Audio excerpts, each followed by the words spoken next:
Today on the news and why it matters, impeachment hearings round 2. Also, Trump released the transcript of the first phone call with President Zelensky. I don't think it could get any more perfect. It was the most perfect phone call in all of history. We got a lot coming up, and it starts right now.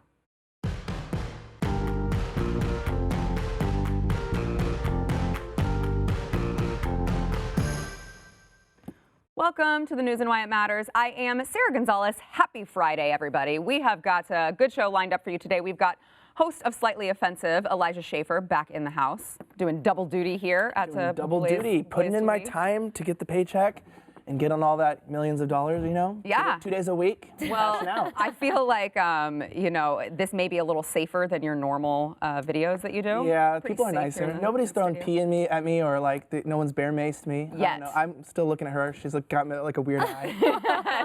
Looks suspicious. And then we've got Anna Paulina Luna, congressional candidate for Florida 13 in the House. I, for one, am super excited to have you here. Anna and I have been talking for a while, and I've just been dying to get her in studio. And, you know, I'm just saying the estrogen level is raised a little bit, and I appreciate it because it's always men here. Well, that and we're both conservative Latinas, so yes, all two of us. But I identify as a gay black woman, and literally that's not a joke. And people don't know this, but in the state of California, I revoked my gender, like fully legally. So I am a non-binary, I have no gender, and I'm actually a transgender in the state of California. So I'm not joking. It was one piece of paper. I honestly believe you, Elijah. Welcome to the club, ladies. Thank Girls' you. night out. Thank you. Got a lot to get into. First, we want to thank our sponsor, Relief Factor. So Relief Factor is there for all of you millions of Americans who you just walk around in constant pain, and you're like, well, this is life and it kind of sucks. This is depressing. My back hurts all the time. My knees don't function the way that they used to, and life is depressing. Yeah, it doesn't have to be that way. Relief Factor is 100% drug-free, and it's not just masking the symptoms like, you know, pharmaceutical drugs would do. It's actually targeting the inflammation in your body, which oftentimes is the root cause of your pain. You're just putting a Band-Aid on it instead of attacking it at the root cause. So you can try Relief Factor right now. They have a 3-week quick start pack that is $19.95, and 70% of the people who buy that, they go on to keep ordering more because it's working for that many people. It can work for you, and if it doesn't, you're out $20. But if it does work, you get your life changed. You get your life back. You can go to relieffactor.com. Try that 3-week quick start pack. It is $19.95. That is relieffactor.com, or you can call 800-500-8384. When I read phone numbers, I'm like, I don't think people actually use the phone for calling.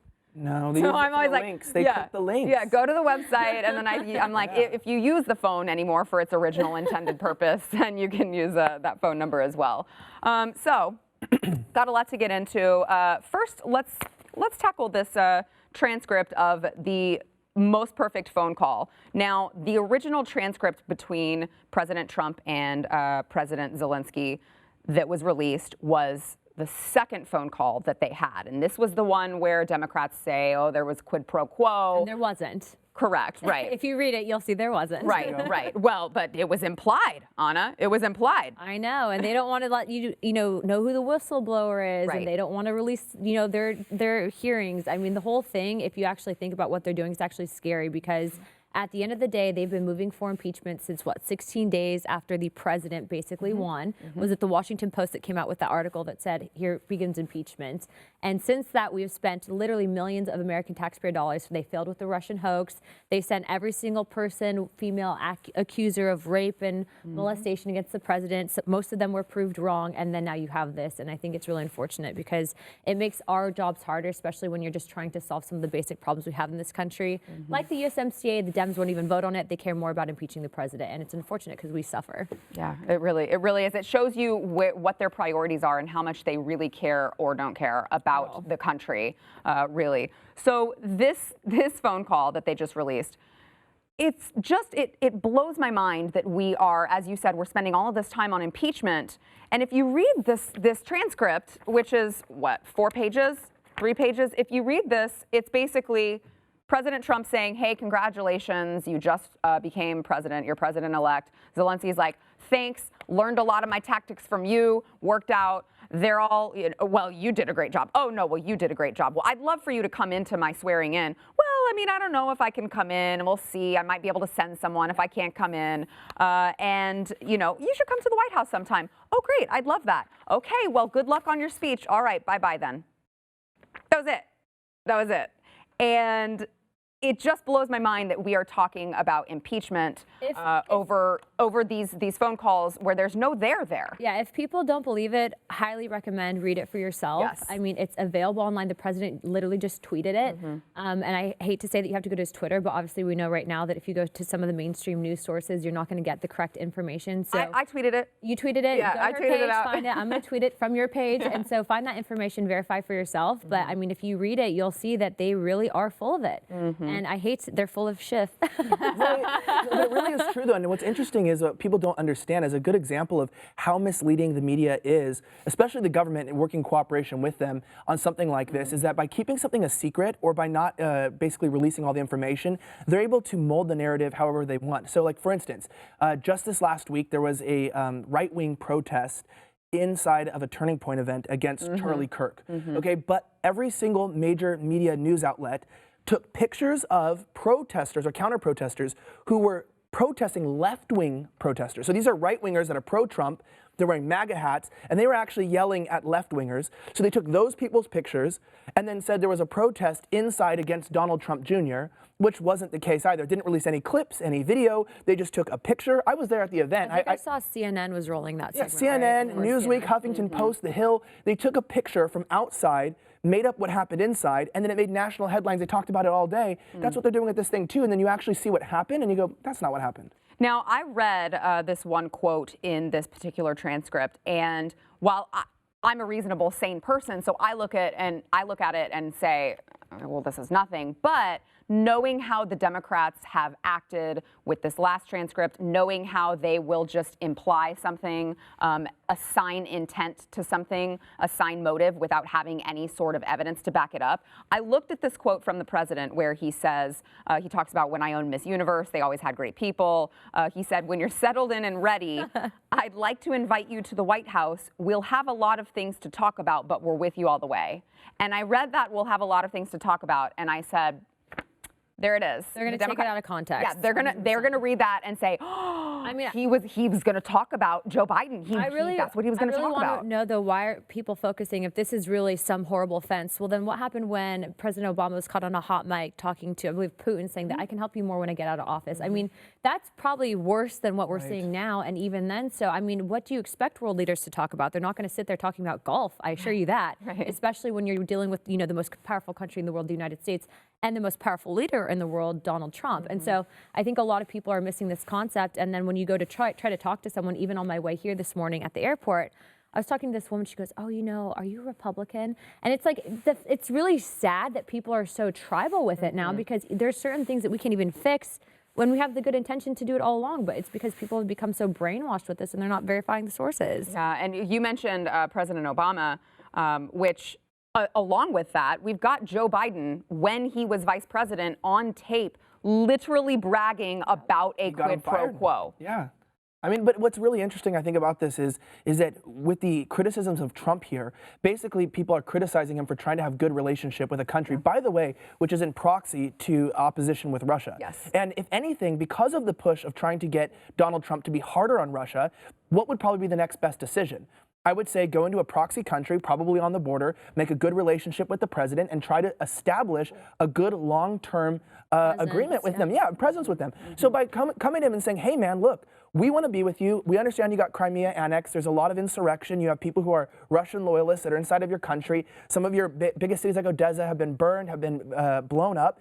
And hey, let's turn this around. Let's actually make something of it. And then everyone goes, oh, well, we wanted him to be tough on Russia a month ago, but now that he's actually being friendly with an enemy of Russia, technically, I mean, if you look at it, technically Ukraine and Russia are not on good terms. Now he's evil again. It's like, make up your damn mind. There's nothing he could do, because he's always going to go against what the corrupt establishment in D.C. wants, that could ever please them. They're never going to approve of the president. So it's either, moving into 2020, either you understand that, you realize that you might not like how he comes across sometimes on Twitter, but guess what? At least he's honest, and at least he has the American people's interest at heart. Or you vote for someone who's fake, another suit and tie politician that's probably on both sides of most issues, doesn't really hope to solve anything, and is not putting America first. You know, Elijah, I wonder, you just mentioned, Ukraine's relationship with Russia. It's obviously very strained. Donald Trump. Technically at war with each other. Right. Theoretically. Donald Trump actually did more for Ukraine to help Ukraine than President Obama did. I mean, President Obama was sending them blankets and, first aid. So Donald Trump obviously has done much more for Ukraine to help them against Russia than President Obama did. But it makes me wonder, you say people want him to be tough on Russia, and then all of a sudden it's bad that he's tough on Russia. Do you think that's what it is, or do you think that the average American person just does not understand world relations? I don't think they understand. Yeah, but it's Russia 2.0, meaning basically I think all politicians realize that one of the primary means of actually beating an opponent is just public opinion. So, I mean, think about this. Even though Donald Trump is not going to probably actually be impeached, even though we're just impeachment hearings, when you tell someone, because people don't even realize that impeachment doesn't even mean that you actually are fully removed from office. They assimilate that with, okay, cool, he's getting impeached, that means he did something wrong and illegal and he's going to get kicked out. And so what happens, we go into this election, they go, well, maybe Donald Trump helped the economy, but do you really want a dishonest man who's being investigated for impeachment? And they're able to move and sway that opinion. So the Russia thing fell flat. It was the biggest conspiracy theory I think this country has seen in the last most expensive. decade. Yes. Massively expensive. I mean, and considering the fact if InfoWars got deleted, I still think so. I think MSNBC should get kicked off every platform because they peddled this conspiracy theory, and it actually did probably cost family relationships, life, safety, investigations. People are going to jail over this kind of stuff. And then you look at this, and the public doesn't even realize that Ukraine and Russia are like opposing armies. You can't help both at the same time. But the point is that he's under investigation for helping a foreign country, which, by the way, is our ally. So I've actually, when I go talk to people, though, especially people in my district, I've actually heard that there's a lot of new first-time voting Republicans because of what's happening. Nice. Going back to even the Kavanaugh thing, I mean, so many people are exhausted. They see what's I mean, it's one thing to be turned down and called out for the Russia thing, but after the Kavanaugh thing, in addition to finding out what happened with Hillary Clinton, and then you have the creepy thing with Epstein. I mean, how many more things do the DNC need to happen in order for them to really realize that they've lost the American people and that it's really not even Democrats, it's the leftists, which is a very big difference, right? Because there are some Democrats that still love this country and that are still, for the most part, pro-life, whatever it might be. But when you're kind of looking at it from that perspective, I mean, I'm really hoping that in 2020, and I think that it'll happen, but I think that we're going to regain control of the House. But when I say we, I mean the Republican Party, the GOP, and conservatives in general. And moving forward, I think that a lot of people are going to be looking to themselves for independent news sourcing instead of following the mainstream media. It's pretty much killed at this point. Yeah. It is a dinosaur, I would agree. All right, coming up after the break, we've got more on the impeachment hearings. Part 2, I know you didn't want to actually watch it, so we'll give you the analysis when we come back.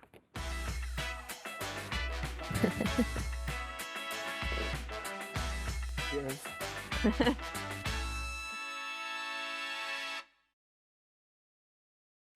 Before we get back into the conversation, we want to thank our sponsor, Black Rifle Coffee Company.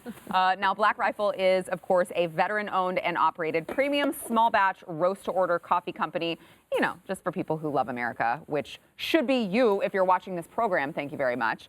Black Rifle, we drink it every morning at my house. And what I love the most about Black Rifle is they have a roast that is double the caffeine, which is what I need in the mornings. I don't know about any of you, but Jittery. yeah. I need blonde roast. Wait, they don't make the pods, do they? It's just like the bags of coffee usually. That's what I remember. I think they do have pods now. I'm not sure. I'll have to check on it. We do. Pods. Yeah, I think that they do. We just do ground coffee. So It's good. Well, the liberals should support them too, because there's a big complaint about the pods right now, that they're hurting the environment to buy bagged coffee. So all the activists, vegans, progressives, child transgender activists, just so you know, you can also start buying Black Rifle coffee and supporting your country while you tear it down with your ideas. Oh, what better tagline do you need? Black Rifle plug. Yeah. Now, throughout the month of November, for each coffee purchase, Black Rifle will give a bag of their limited time offer holiday roast to the troops overseas to be delivered by Christmas. So you can also do something good for your military as well. Now, they also have the Black Rifle Coffee Club. So you will choose the amount and the blends that you want, and you get a discounted price, shipped free directly to your house or office every single month. So you got a convenient way to get your coffee. You got a way to support your troops. Like, what are you waiting for? It's a win-win. You got to go to blackriflecoffee.com/news. If you enter promo code news, you will get 20% off of your first order. That includes the coffee club, you guys. So you got to use this promo code. It's news at blackriflecoffee.com/news. Get you 20% off. I'm telling you, you're going to love it. They also have really, really awesome coffee mugs. I'm excited. We're just going to do the rest of the program on Black Rifle. Yeah, commercials. I mean, but the coffee, like, they're very sturdy. They're well made. You can tell. But I need the pods now because I don't think a lot of people know that because I didn't know. He's stuck on the pod. I know. Well, I don't know. Also have hoodies, I'm sure. Like, I gotta just put one in the activist face right there. So. There you go. Oh, you're just looking to trigger people. Well, this girl once complained. She said one thing that she was upset about with me. It actually triggered her. She's from Portland, Oregon. She was originally from LA. She moved up there, rides her bike naked, grows out her armpit hair. Fine, whatever, freedom, do what you want. And I remember like she wrote on Facebook one day that she was just like really triggered because I took a picture with my Keurig, because my sister works for Keurig, and she was like, how dare you, like, don't you know what you're doing to the environment? I was like, you're triggered by my morning coffee roast in a pod? Here's the thing, I don't understand when you're talking to these people though, it's like, everyone can have their different ideas. Like, you don't have to be so rude to someone. And I think that people just get in these, they think it's okay because they're not used to other ideas outside of their little circles of comfort. So my apologies. I've been out there, I've experienced what Portland has to offer, and never again. Oh, you're from Oregon, huh? No, I was stationed out there. Oh, you stationed out there. There you go. Yeah. All right, so back to news of the day, the impeachment hearing. So former U.S. Ambassador to Ukraine, Marie Yovanovitch, say that 3 times fast. She was removed by Trump from her post in May of this year, and she, of course, has become a key player in this impeachment inquiry because why not just parade all of these people up on, the floor to talk about the things that they don't have firsthand knowledge of? So here is Yovanovitch, part of her testimony, and she basically just admits that, yeah, I don't have any firsthand knowledge of any of this. I don't know why I'm up here. Watch. With that background in mind, I'd like to briefly address some of the factual issues I expect you may want to ask me about, starting with my timeline in Ukraine and the events about which I do and do not have firsthand knowledge. I arrived in Ukraine on August 22nd, 2016, and left Ukraine permanently on May 20th, 2019. There are a number of events you are investigating to which I cannot bring any firsthand knowledge. The events that predated my Ukraine service include the release of the so-called Black Ledger and Mr. Manafort's subsequent resignation from President Trump's campaign, and the departure from office of former Prosecutor General Viktor Shokin. Several other events occurred after I returned from Ukraine. These include President Trump's July 25th, 2019 call with President Zelensky, the discussions surrounding that phone call, and any discussions surrounding the delay of security assistance to Ukraine in the summer of 2019. So Yovanovitch goes on to say there are a number of events you are investigating to which I cannot bring any firsthand knowledge, which I would think would be kind of like the A flop. Right. Well, that should probably be a requirement of getting up in that hearing and testifying, is that you actually have firsthand knowledge of all of these supposed crimes. Am I crazy for that? Unless they were pitching it as to where they knew the president was going to defend himself and tell the truth on his Twitter, because that's his connection and direct line to the American people. And she proceeds to say that she felt intimidated, when in actuality, I'm sorry, but if I don't agree with you, I'm standing up for myself, I'm telling the truth, and I believe you're not. That's not intimidation, that's getting the truth out to the American people. And I think there's a big difference there. Yeah, so let's get to that. Because as Anna said, President Trump, because he's President Trump, decided to live tweet during these hearings with Yovanovitch. He said, everywhere Marie Yovanovitch went turned bad. She started off in Somalia. How did that go? Then fast forward to Ukraine, where the new Ukrainian president spoke unfavorably about her in my second phone call with him. It is a U.S. president's absolute right to appoint ambassadors. That is true. They call it serving at the pleasure of the president. The U.S. now has a very strong and powerful foreign policy. I have done far more for Ukraine than Obama. I mean, he's not wrong there. They do call it serving at the pleasure of the president. There is, of course, nothing wrong with the president if he's saying, I'm giving the State Department directives and they're not following through with them. That's their job is not to decide whether or not they want to follow through with their boss's orders. You do that anywhere else, you get fired. I'm surprised that they're even going to defend an ambassador when they turn their back on the one in Benghazi. So that's kind of an interesting perspective. That was low but honest. It's and not really brutal. It's true. It's That true. was Since when do salt they in the care eye. about ambassadors? Well, I mean, and Nikki That's a good Haley point. too, right? When you're talking about ambassadors to the UN, whatever. I mean, they roast anybody that's out there. But the thing about this woman is that I think is actually extremely funny is just like when AOC had come out and yesterday or whatever and said, or the other day and said, you know, we need to impeach him to unite, or Al Green, whatever, was saying that, hey, it's basically if we don't impeach him that he's not going to be in office. You just see time and time again that they don't have any evidence, and so all they keep doing is just buying time, buying time, buying time, and you see this on a regular basis. And what they're trying to do is they're trying to get people to just hear about this, but it's not catching our interest. Because this poor woman, by the way, and look at her. And I hate to do ad hominem. I'm not going to attack the way she looks. I'm not, but she looks tired. She's older. She's clearly being used as a pawn. She's being put out there. She doesn't even look genuine that she's actually saying these things. But what matters the most? It's just taking up airtime, at least on CNN. Yeah, well, Adam Schiff, who I guess is monitoring the president's. He's received 4 Pinocchios. Yeah, He received 4 Pinocchios. That is a record. he's monitoring the president's tweets in the middle of the hearing, I guess. I'm sure he has little minions who do that for him. But he decided to ask Marie Yovanovitch during her testimony while President Trump was live tweeting, how were her fifis about President Trump tweeting about her? Watch. Ambassador, you've shown the courage to come forward today and testify. Notwithstanding the fact you were urged by the White House or State Department not to, notwithstanding the fact that, as you testified earlier, the president implicitly threatened you in that call record, and now the president in real time is attacking you. What effect do you think that has on other witnesses' willingness to come forward and expose wrongdoing? Well, it's very intimidating. It's designed to intimidate, is it not? I mean, I can't speak to what the president is trying to do, but I think the effect is to be Then intimidating. why are we talking about it?